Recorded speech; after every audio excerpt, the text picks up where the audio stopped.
प्रारब्ध के कर्म हमारे साथ हैं। हमारे जीवन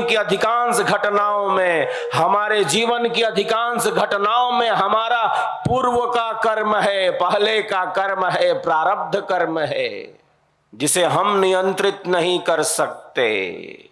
जो हमारे नियंत्रण में नहीं है उसे ही हम प्रारब्ध कहते हैं।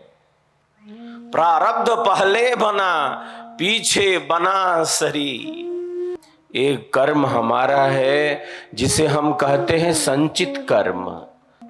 अनादिकाल से हम कर्म करते आ रहे हैं, अनंत अनंत जन्म और जीवनों से, कोई गिन नहीं सकता।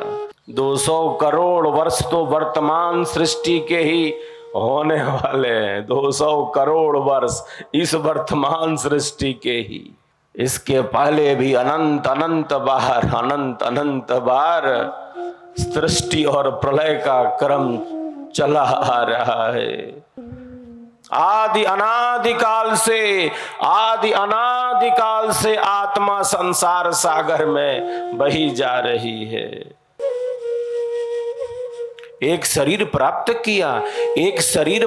किया, कर्म फल भोग प्राप्त हुए, शरीर छूट गया।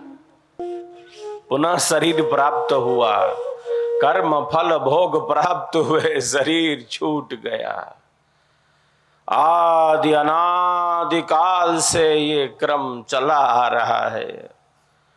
बहे जा रहे हैं हम, बहते जा रहे हैं।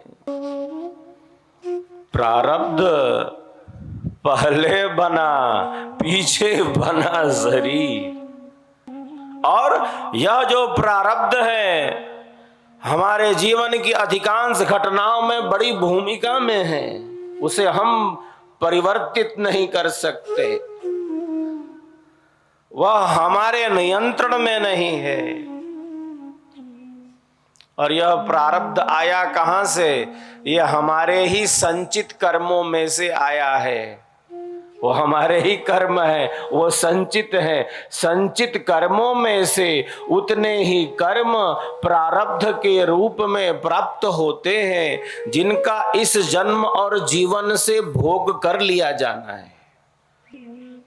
संचित कर्मों में से उतना ही मिलेगा प्रारब्ध के रूप में। कितना? जितना इस जन्म और जीवन से भोग लिया जाना है। यह क्रम कर्मों का चला आ रहा है, बहता जा रहा है।